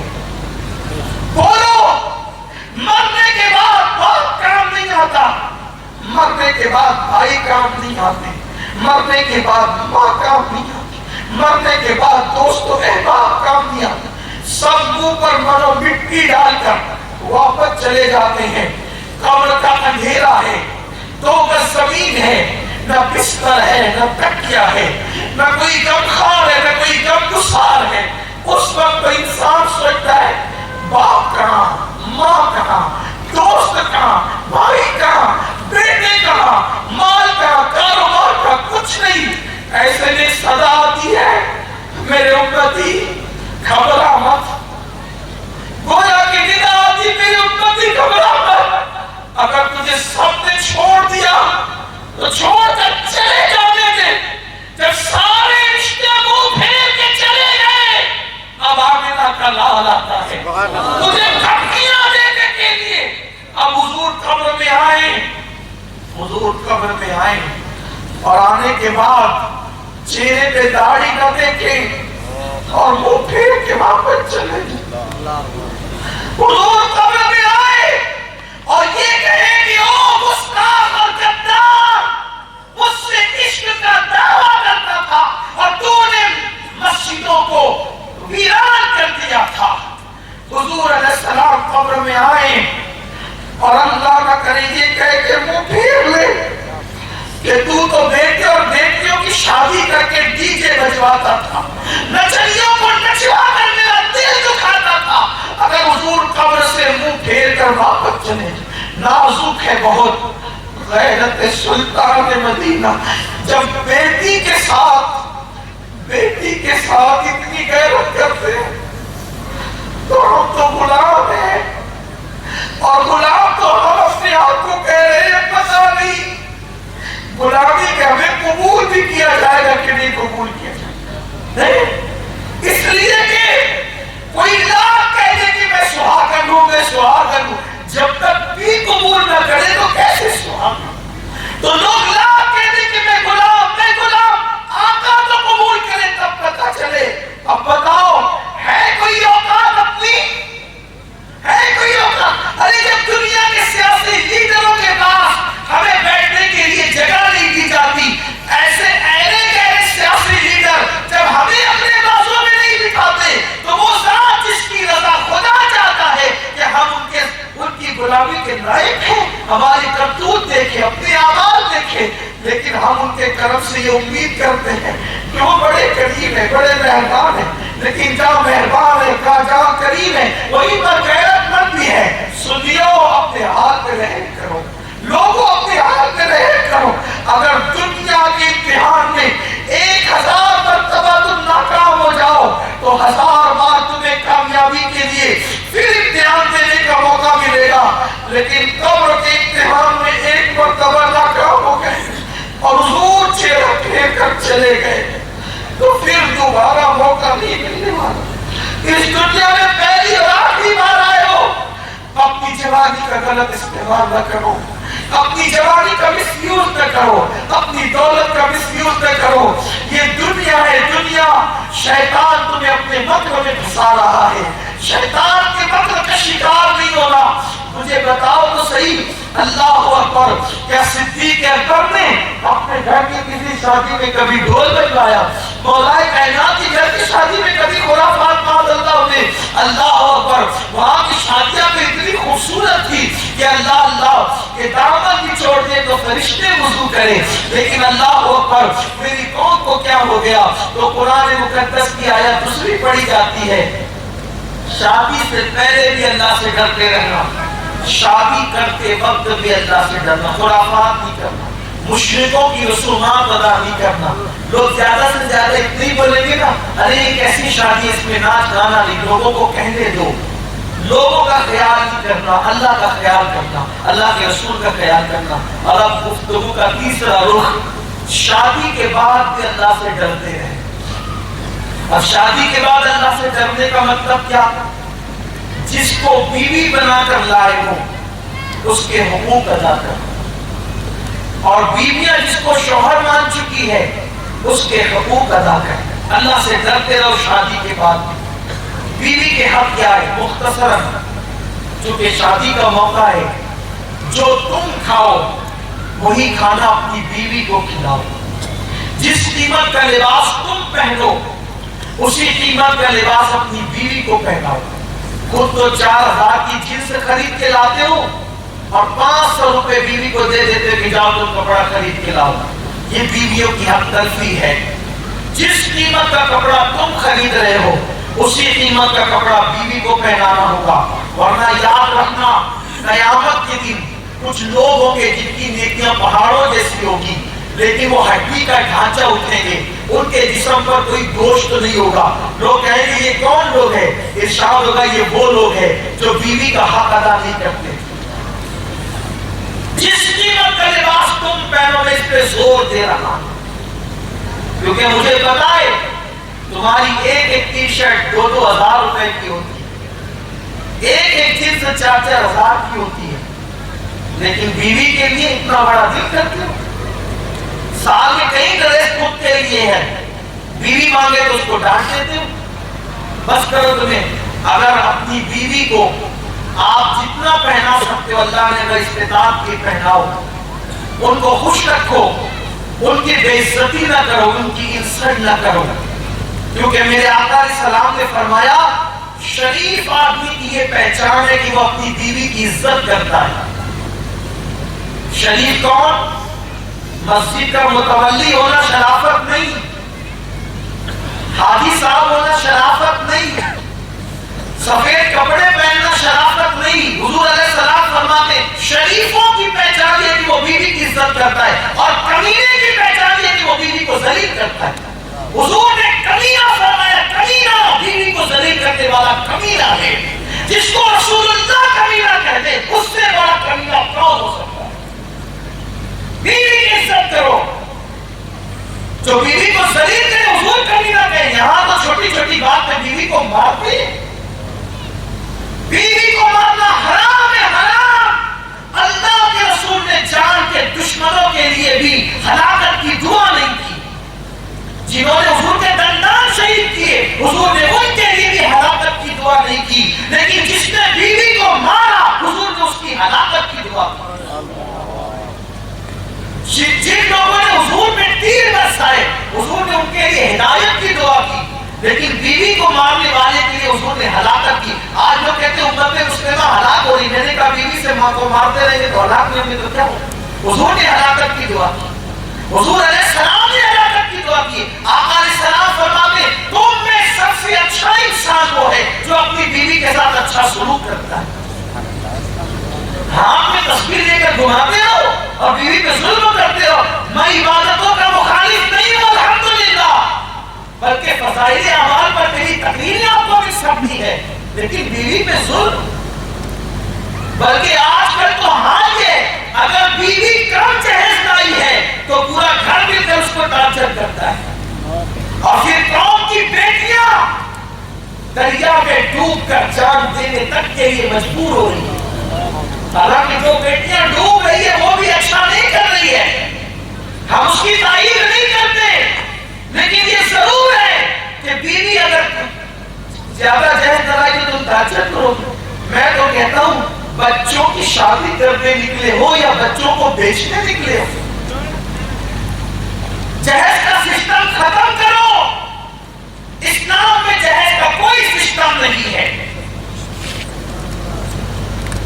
آج خوبصورت بیٹیاں, جوان بیٹیاں گھروں میں بیٹھی ہوئی ہیں اور ان کی شادیوں کے لیے کوئی انتظام نہیں ہو رہا ہے کیونکہ ان کے ماں باپ کے پاس بھیک میں جہیز دینے کے لیے پیسے نہیں ہیں. لوگ کہتے ہیں جہیز دینا تو سنت ہے, جہیز دینا تو سنت ہے. میں یہاں پر بڑی معذرت کے ساتھ آپ مجھے گالی دے دیں یا مجھ پہ کوئی فتویٰ لگا دیں, میں سر تسلیم خم کرتا ہوں, لیکن اتنا ضرور کہتا ہوں کہ میرا اپنا خیال یہ ہے, حالانکہ میرے خیال کی کوئی حیثیت نہیں ہے, میرا اپنا خیال یہ ہے کہ نہ جہیز دینا سنت ہے نہ جہیز لینا سنت ہے. آپ کہیں گے فلاں کتاب میں فلاں کتاب میں, لیکن ایک بات میں صرف کہنا چاہتا ہوں, کہہ دو اگر کہتے ہیں سمجھو بات. دیکھو اگر جہیز دینے کی بات کہی جاتی ہے پہلی چیز تو ایک پوری لسٹ ہے, پنچکی, چٹائی, مٹی کے برتن, 2 تکیے, پوری فہرست ہے. جن بزرگوں نے فہرست بنائی ان کی جھوٹیاں میں بستروں پر، لیکن میں اس سے متفق نہیں، اور میں سمجھتا ہوں کہ اختلاف کرنے کا حق تو کسی چھوٹے سے چھوٹے بندے کو بھی اسلام میں حاصل ہے۔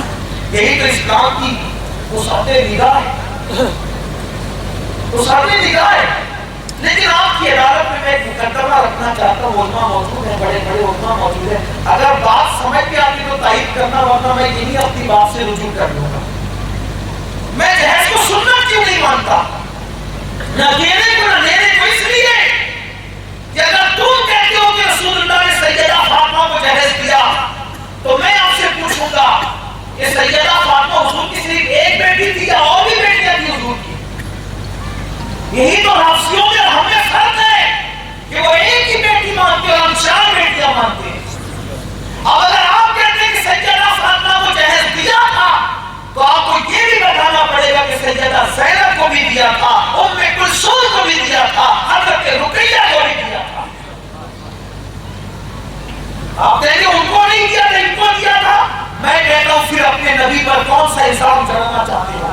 سنو، میرے آقا نے فرمایا اگر ایک کھجور ایک عورت کو دی سیدہ عائشہ نے، اس عورت کے ساتھ 2 بیٹیاں تھیں، اس کھجور کے اس نے برابر برابر ٹکڑے کیے اور دونوں بیٹیوں کو دیا۔ یہ منظر دیکھا تو اماں عائشہ نے یہ بات میرے آقا سے بیان فرمائی کہ یا رسول اللہ، ایک غریب عورت آئی تھی، میں نے اس کو کھجور دی، اس نے 2 ٹکڑے کر کے دونوں بیٹیوں کو برابر برابر دیا۔ آقا نے فرمایا اس نے صحیح کیا عائشہ، اگر وہ دونوں کو برابر برابر نہ دیتی اور کھجور کم زیادہ دیتی تو قیامت کے دن اللہ کی بارگاہ میں اس کی پکڑ ہوتی کہ اس نے ایک کھجور کے برابر ٹکڑے دونوں کو کیوں نہیں دیے، کم زیادہ کیوں دیے۔ اب آپ مجھے بتاؤ، بھیک میں ملنے والی کھجور کے بارے میں حضور فرمائے کہ اگر وہ برابر نہ بانٹتی، تھوڑی اب زیادہ کر دیتی تو اللہ اس سے سوال پوچھتا۔ جب حضور علیہ السلام دوسروں کی بیٹیوں کے بارے میں یہ انصاف کھجور کے بارے میں بتا رہے ہو تو حضور اپنی بیٹیوں کے درمیان کتنا انصاف کرتے ہوں گے۔ اللہ اکبر۔ تو سیدہ عائشہ فاطمہ الزہرا کو جہیز دیا، یہ ایک مفروضہ ہے، غلط فہمی ہے۔ دراصل بات یہ ہے جسے سمجھنے کی ضرورت ہے۔ وہ جو فہرست ہے نا وہ صحیح ہے، وہ جو فہرست ہے نا چٹائی چکی یہ وہ جو سب وہ صحیح ہے، صحیح ہے، لیکن بات اتنی ہے کہ وہ جہیز نہیں ہے سیدہ فاطمہ الزہرا کا جو جہیز سمجھ لیا گیا غلطی سے اور اس کو جہیز کے کھاتے میں ڈال دیا گیا۔ حضور علیہ السلام نے وہ چیزیں سیدہ فاطمہ کو دی ہی نہیں، حضور نے وہ چیزیں مولائے کائنات کو عطا فرمائی، وہ چیزیں مولائے کائنات کو عطا کی۔ کیوں؟ اس لیے کہ مولا علی کی پرورش بچپن سے رسول اللہ کے گھر میں ہوئی تھی، تو حضور نے پڑھایا، حضور نے لکھایا، حضور نے تربیت کی، حضور نے بڑا کیا، کیونکہ مولا علی حضور کے چچا زاد بھائی تھے، تو جوان کیا تو شادی بھی حضور ہی نے کی۔ تو اب حضور علیہ السلام اپنے گھر سے علی کو الگ کر رہے تھے، تو علی کا نہ کوئی گھر تھا نہ کوئی گھر میں سامان تھا، تو حضور علیہ السلام نے بحیثیت داماد کو سامان نہیں دیا، بحیثیت بھائی اپنے بھائی کا گھر بسانے کے لیے مولائے کائنات کو سامان دیا، جس کو تم نے جہیز کا نام سے دیا۔ یہ ہے وہ، ورنہ اگر داماد سمجھ کے دیتے تو داماد عثمان غنی بھی تھے، ان کو بھی حضور دیتے، عثمان کو نہیں دیا، علی کو کیوں دیا؟ اس لیے کہ عثمان صرف داماد تھے، علی داماد بھی ہے، چچا کے بیٹے بھی، اس لیے چچا زاد بھائی کو دیا۔ یہ ہے مولا علی، اور ہم نے اس کو جہیز دینا سنت بنا کر یہاں تک پہنچایا کہ اب بیٹیاں خودکشی کرنے پہ مجبور ہو رہی ہے۔ اب اگر اتنی بات سمجھ میں آئی تو اگلی بات سمجھ لو۔ چلیں 14 صدیوں کے بعد آپ کو یہ سمجھ میں آئے کہ حضور نے جہیز دیا۔ میرے آقا کے صحابی حضور کی ایک سنت پہ عمل کر دیا۔ صدیق اکبر کا جب وصال ہونے لگا، پوچھا حضور کا وصال کس دن ہوا؟ کہا پیر کے دن۔ کہا آج کیا دن ہے؟ پیر۔ کس عمر میں ہوا؟ 63۔ صدیق اکبر کی عمر بھی 63۔ کتنے کپڑوں میں کفن دیا؟ 3۔ مجھے بھی 3 میں کفن دینا۔ جن لوگوں نے رسول اللہ کو غسل دیا وہی مجھے بھی غسل دے۔ جب موت کے وقت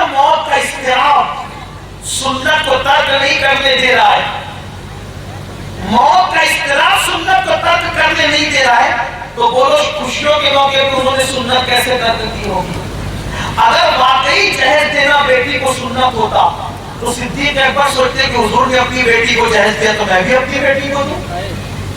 یہ بھی ثابت کرنا پڑے گا کہ صدیق اکبر نے اماں عائشہ کو جہیز دیا تھا، بتاؤ کرائیں۔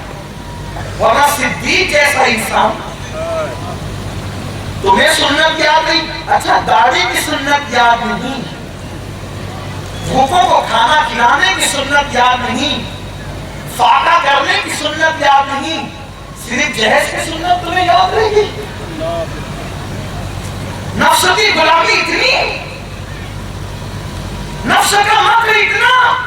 اس لیے میں آپ سے یہ عرض کرنا چاہتا ہوں، اگر حضور کے سچے غلام ہو تو جن جوانوں کی ابھی شادی نہیں ہوئی وہ اس محفل میں عہد کریں کہ انشاءاللہ ہم صرف دلہن لائیں گے، ہم کوئی جہیز نہیں لائیں گے، اور دنیا کو بتا دیں گے کہ محمد عربی کے بھکاری کسی اور کے سامنے ہاتھوں کو پھیلایا نہیں۔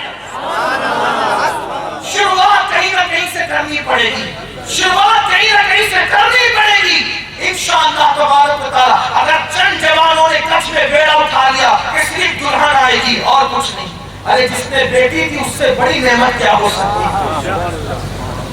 اب اگر آپ کا سسر کہے نہیں میں تو کچھ دینا ہی چاہتا ہوں تو کہے ٹھیک ہے، شادی کے 10 دن کے بعد دینا، 50 دن کے بعد دینا، شادی پہ نہیں دیں گے تاکہ یہ رسم ختم ہو جائے، شادی پر دینے کی رسم ختم ہو جائے۔ تو شادی کے بعد بھی اللہ سے ڈرتے رہنا، اپنی گفتگو سمیٹ رہا تھا لیکن بات نکل آئی، تو بیوی پہ ظلم مت کرو۔ اچھا اگر وہ کوئی غلطی کر جائے، کوئی غلطی کر جائے اس کو نبھاؤ، کیونکہ اللہ نے عورت کو ٹیڑھی بستری سے بنایا۔ کس کی بھی بیوی ہو، پیر صاحب کی بیوی ہو، سید صاحب کی بیوی ہو، مقرر صاحب کی بیوی ہو، مولانا صاحب کی بیوی ہو، ولی صاحب کی بیوی ہو، سب ٹیڑھی بستری سے بنی ہے۔ اس میں اس کا قصور نہیں ہے، بستری اپنی ہی ٹیڑھی ہے، کیونکہ اللہ نے ہماری بستری سے اس کو بنایا اور الٹے طرف کی بستری سے بنایا۔ بات اب ختم کرنے لگا ہوں، دل کے کانوں سے سن لیں۔ میاں بیوی کی محبت میں اللہ پیار پیدا کرے، ایسا پیار جیسے سیدہ فاطمہ اور مولا علی کے درمیان۔ ہاں اللہ نے بائیں بستری سے، بائیں طرف کی بستری سے، اللہ کو ہر طرف دایاں پسند ہے، عورت کو بنایا تو بائیں سے۔ کیوں؟ اس لیے کہ بائیں طرف دل ہے، اور اللہ نے دل کے قریب کی بستری سے عورت کو بنایا اور بتایا نہ عورت سر کا تاج ہے نہ عورت پیر کی جوتی ہے، یہ دل کے قریب سے پیدا کی گئی ہے، یہ دل میں رکھنے کی شے ہے۔ اس سے پیار کرو، اس سے محبت کرو، نفرت نہ کرو۔ ہاں کبھی کبھی وہ تم پہ ظلم کرے گی، منہ چلائے گی، اگر آپ اس پہ صبر کرتے ہیں تو کیا ہوگا؟ میرے آقا فرماتے ہیں جو مرد اپنی بیوی کی زبان درازی پہ صبر کر جائے اللہ اسے صبر ایوب کا ثواب عطا فرمائے، اور جو بیوی اپنے شوہر کے ظلم پہ صبر کرے اللہ اسے آسیہ اور مریم کے صبر کا ثواب عطا فرمائے۔ آئیے بات ختم کرتے کرتے ایک بات بہت خوبصورت آپ کو بتاؤں۔ شادی کا موقع ہے، بیوی مقدر کی چیز، جنت میں جوڑے بنے، جس کی قسمت میں جو لکھ دی گئی لکھ دی۔ بہت خوش نصیب ہے وہ شوہر جن کو نیک بیوی ملتی ہے۔ نیک بیوی کا مطلب جب گھر میں آؤ دل ٹھنڈا کر دے، دل خوش کر دے۔ میری مائیں اور بہنیں بھی سن رہی ہیں، ان سے بھی کہتا ہوں دن بھر اچھی رہے گی، شوہر کے آنے کا ٹائم ہوگا چہرہ اتر جائے گا، بال بکھر جائیں گے، ایسے جیسے کئی دنوں کی بیمار، شوہر کا ٹینشن بڑھانے والی۔ یاد رکھنا روایتوں میں آتا ہے جو جھوٹ موٹ کا بیمار پڑے اللہ اسے ایسی بیماری دے گا کہ کبھی شفا نہیں ہوگی۔ اس لیے عورتوں کو کہتا ہوں جھوٹ موٹ کی بیمار نہیں پڑنا۔ دوسری بات، شوہر آئے اس کا استقبال کر کے اس کا دل خوش کر دو۔ آقا فرماتے ہیں جو گھر میں شوہر کے آتے وقت ایسی بات صبر کر کے شوہر کا دل خوش کر دے کہ شوہر دروازے پہ رہے اور اس کا دل خوش ہو جائے، اللہ اسی وقت اس عورت کو جنتی بنا دیتا ہے۔ جنتی عورت کو دیکھنا ہے تو اس عورت کو دیکھو جس سے اس کا شوہر خوش ہے۔ اس لیے اپنی بہنوں سے کہتا ہوں شوہر سے منہ نہیں چلانا۔ حدیث پاک میں آتا ہے ان عورتوں کو اللہ جہنم میں کتے کا منہ بنا کر داخل فرمائے گا جو اپنے شوہر سے منہ چلاتی تھی۔ اس لیے شوہر سے منہ نہیں چلانا، فرما برداری کرنا۔ حدیث پاک میں آیا ہے کہ اگر شوہر کے بدن پہ پھوڑے نکل آئے اور عورت اس کو زبان سے چاٹ چاٹ کے صاف کرے تو بھی وہ اپنے شوہر کا حق ادا نہیں کر سکتی۔ حالانکہ ایسا کرنا جائز نہیں، لیکن سمجھانے کے لیے کہ وہ حق ادا نہیں کر سکتی۔ تو جس کو نیک عورت ملے دل خوش کرنے والی، اس کو دنیا میں جنت مل گئی۔ تو خوش نصیب ہے وہ لوگ جن کو نیک عورت ملتی ہے۔ لیکن اگر کسی کو نیک نہیں ملے، ٹینشن دیتی ہے، زبان درازی کرتی ہے، تو اس کے لیے بھی بڑا مرتبہ ہے۔ آئیے اس سلسلے میں ایک روایت پڑھتے ہیں، بات مکمل کرتے ہیں۔ ایک بزرگ گزرے ہندوستان میں، بہت بڑے بزرگ، سلسلہ نقشبندیہ کے حضرت مرزا مظہر جانے جانا رحمت اللہ علیہ، سلسلہ نقشبندیہ کے بہت بڑے بزرگ ہیں۔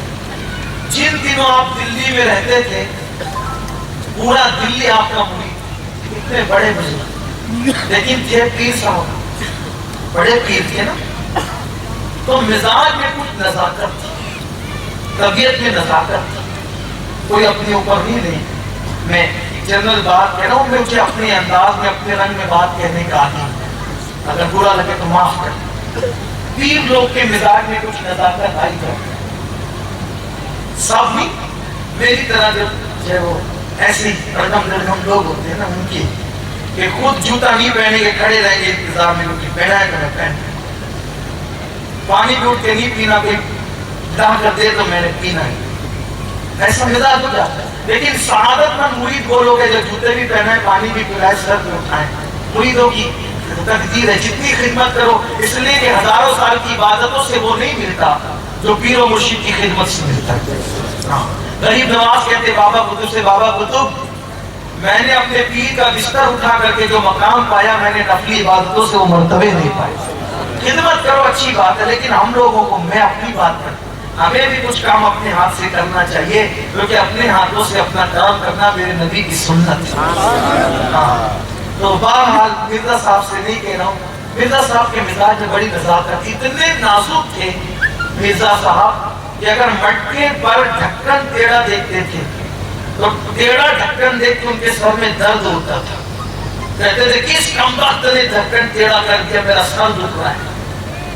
اور آدھی رات عبادت کرتے تھے اور آدھی رات سوتے تھے، تو اگر مرید کو چادر بچھائیں پلنگ پر اور وہ چادر ایسے مڑ جائے تو وہ چادر ان کو چبھتی تھی، پوری رات کہتے تھے کس کمبخت نے چادر آج بچھائی ہے، چادر مجھے چبھ رہی ہے، لیکن اٹھ کے سیدھی نہیں کرتے تھے، اتنے نازک تھے، نزاکت اتنی تھی، اتنی نزاکت، اسی لیے شادی بھی نہیں کرتے تھے، شادی بھی نہیں کرتے۔ مطلب بڑے بزرگ ہیں، آگے میں عرض کروں گا، یہ ان کی ابتدائی زندگی کے حالات ہیں، ابتدائی حالات پر آپ ناراض نہیں ہوں، آگے ان کی زندگی آ رہی ہے۔ اتنے نازک تھے، اس لیے شادی نہیں کرتے تھے، کیوں؟ کہتے تھے میں بھی نازک اور عورت تو صرف نازک ہے ہی، جب دو نازک ملیں گے تو انجام کیا ہوگا، قیامت کی ہونا ہے، تو کہتے تھے میں شادی نہیں کروں گا۔ لیکن مرید تو پھر مرید ہے نا، مرید جو کرالے کم ہے۔ ایک منہ لگے مرید نے کہا حضور آپ شادی نہیں کریں گے، اور شادی تو حضور کی سنت ہے، اللہ کے نبی کی سنت ہے۔ سچے پیر تھے، چیٹنگ باز پیر نہیں تھے، سچے پیر تھے۔ جب سنت رسول کی بات آئی تو کہنے لگے اچھا ٹھیک ہے، اگر تم نے سنت کا واسطہ دیا تو مظہر اب شادی کرنے کے لیے تیار ہے، لیکن جاؤ تم خود ڈھونڈو، پیرانی ماں تم خود ڈھونڈو۔ اب جب مرید ڈھونڈنے نکلے پیرانی ماں کو تو کتنی اچھی ڈھونڈے ہوں گے، لیکن کہتے ہیں قسمت کا لکھا کبھی نہیں ٹلتا، کوئلہ جتنا گھسو کالے ہی ہوگا، پانی جتنا چھان کے پیو گھان آئی جائے گی، مقدر کا لکھا ہوا کبھی نہیں ٹلتا۔ خوب چھان بھین کی، خوب ڈھونڈا، لیکن ہوا وہی جو تقدیر میں لکھا ہوا تھا۔ تقدیر غالب آتی ہے تو تدبیر سجدہ ریز ہو جاتی ہے، تدبیر آگے نہیں بڑھتی تقدیر کے۔ وہی ہوا، ایک سخت مزاج، ایک ترش روح، ایک ٹیڑھے پن کی طبیعت والی لڑکی کے ساتھ مرزا صاحب کی شادی ہوئی۔ پہلی رات عادت کے مطابق مرزا صاحب نماز پڑھ رہے ہیں، آدھی رات کے بعد جرے میں آئے تو گھونگھٹ اٹھانے سے پہلے اٹھا ہوا ہے اور تیوری چڑھی ہوئی ہے، غصے میں اچھا غلام بنا کر لائے تھے، اسی لیے شادی کی کہ میں تمہارا انتظار کروں گی، میں آپ کی کوئی مریدہ نہیں ہوں کہ آپ کا انتظار کروں اور آپ کا آدھی رات تک آپ کی راہ تک ہوں۔ خوب بولی